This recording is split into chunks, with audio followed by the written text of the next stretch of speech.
Dan saudara, pemerintah meminta polisi tancap gas mengusut kasus pidana Panji Gumilang. Tak berhenti di kasus penistaan agama, Senin depan polisi akan mulai memeriksa Panji Gumilang untuk mengusut dugaan tindak pidana pencucian uang atau TPPU pimpinan Pondok Pesantren Al Zaitun. Bareskrim Polri untuk mempercepat proses pidana umum atau pidana khusus di luar soal penodaan agama seperti yang selama ini berlangsung.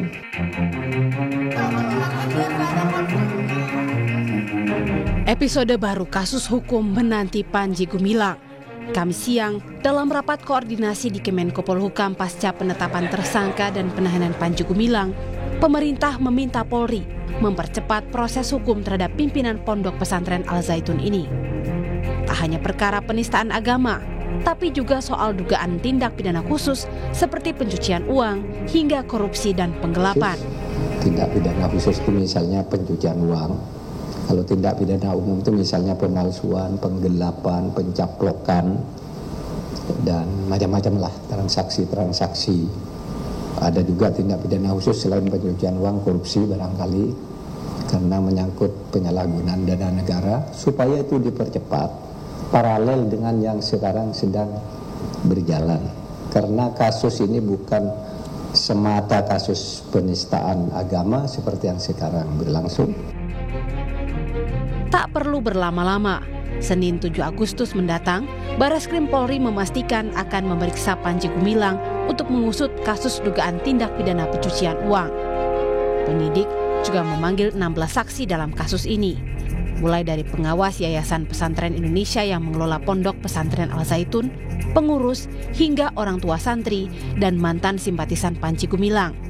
Bukti dugaan tindak pidana pencucian uang hingga penggelapan dan korupsi Panji Gumilang mengemuka berdasarkan laporan hasil analisis yang diserahkan PPATK kepada Bareskrim Polri, seperti yang pernah diungkap Menko Polhukam Mahfud MD.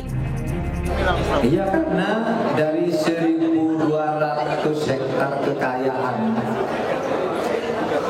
atau aset yang dimiliki Al Zaitun itu yang diberitakan 1.200 hektar itu ternyata sudah ditemukan 295 sertifikat tanah atas nama pribadi keluarga Panji Gumilang, baik dia sendiri sebanyak 107 sertifikat, istri dan anak-anaknya sekian sertifikat, lalu ada nama-nama lain yang dianggap terkait dengan itu.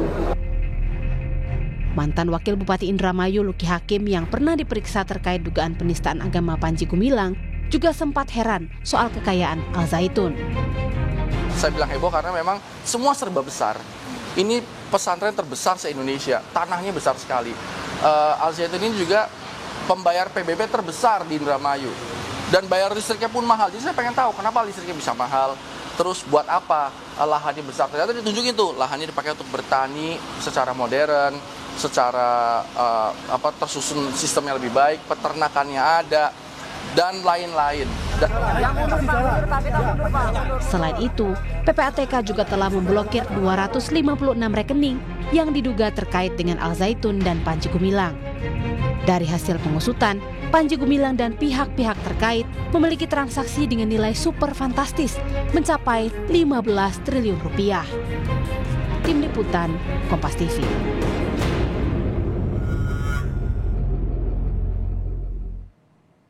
Kita akan langsung bergabung dengan jurnalis Kompas TV, Tifal Solesa di Bareskrim Polri Jakarta. Tifal, jadi apakah benar Panji Gumilang akan diperiksa soal dugaan TPPU Senin depan? Apakah sudah ada perkiraan apa yang akan digali oleh penyidik? Kabarnya demikian, kami menerima informasi dari pihak Humas Mabes Polri yang terakhir kali menyebutkan kepada wartawan bahwa rencananya Panji Gumilang untuk pertama kalinya akan diperiksa untuk dugaan kasus pencucian uang di hadapan penyidik dari Direktorat Tindak Pidana Ekonomi Khusus Ditipideksus Bareskrim Mabes Polri Senin pekan depan di tanggal 7 Agustus 2023.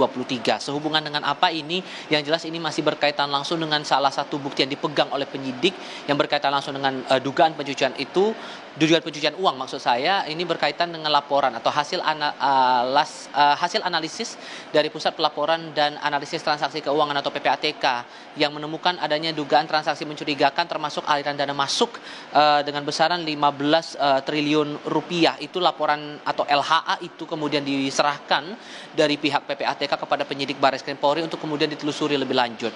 Yang kami pahami sejauh ini Pak Skalis, sejak proses penelusuran ini dilakukan oleh DTP-Deksus Barreskrim Polri, total 16 pihak sudah dipanggil untuk dimintai keterangannya sebagai saksi. Namun yang sudah memenuhi panggilan dan hadir di hadapan penyidik baru sebanyak 6 orang. Beberapa orang tersebut, 3 diantaranya merupakan mantan simpatisan dari Panji Gumilang selaku pemimpin dari Pondok Pesantren Al Zaitun Indramayu, Jawa Barat. Dan nantinya kemudian yang tentu kita akan menarik untuk mencermati ini sejauh mana aset-aset yang dimiliki oleh Panji yang kemudian ditelusuri oleh PPATK, kemudian aliran-aliran dana yang dicermati dan yang kemudian pada ujungnya dibekukan oleh PPATK itu akan merujuk pada dugaan pencucian uang tersebut, karena kabarnya atau yang beredar dugaan-dugaannya begitu bahwa pencucian uang ini berhubungan langsung dengan upaya penggelapan dana BOS yang diterima oleh Pondok Pesantren Al Zaitun Indramayu, Jawa Barat. Makanya kemudian dari aliran dana atau kepemilikan aset yang dipegang oleh Panji ini dugaannya berkaitan ke arah sana. Nah, salah satu catatan yang dipegang oleh PPATK kala itu yang sempat beredar kabarnya pada bulan Juli 2023 lalu, tidak hanya aliran dana dengan besaran 15 triliun rupiah saja, namun juga ada kepemilikan aset tanah dengan atas nama Panji Gumilang, bahkan dengan atas nama 7 pihak lain. Beberapa diantaranya adalah atas nama istri dan anak Panji yang besarannya atau luasnya sebesar 2,3 juta meter persegi. Ini yang kemudian akan coba ditelusuri lebih lanjut dan sesuai juga dengan pesan dari Menko Polhukam Mahfud MD yang telah melakukan rapat koordinasi bersama dengan sejumlah kementerian dan lembaga kemarin bahwa proses penelusuran untuk kasus-kasus pidana umum dan pidana khusus yang menjerat Panji Gumilang ini harus berjalan paralel, harus berjalan seiring sejalan sehingga semuanya bisa tuntas sesegera mungkin, tidak hanya untuk pidana umum tapi juga untuk pidana khususnya begitu. Sejauh ini yang kami juga pahami bahwa polisi dari otoritas DTP-Deksus Barreskrim Polri juga mengantongi bukti berupa aliran dana TPPU besarannya atau totalnya ada 367 rekening, itu menurut versi pihak kepolisian begitu ya, milik Panji dan keluarganya dengan dana masuk catatan yang dipegang yaitu 8,7 triliun rupiah. Semua masih berpotensi untuk berkembang seiring dengan proses penelusuran yang dilakukan oleh DTP-Deksus Barreskrim Mabes Polri. Sehingga dari penjelasan saya tadi yang perlu dicatat, mengingat ini masih proses awal, Panji baru akan pekan depan pertama kalinya diperiksa untuk kasus dugaan pencucian uang, sehingga untuk sejauh ini belum ada satupun pihak yang ditetapkan sebagai tersangka dalam kasus ini. Pak Skalis. Terima kasih Tifal Solesa melaporkan langsung dari Barreskrim Polri, Jakarta.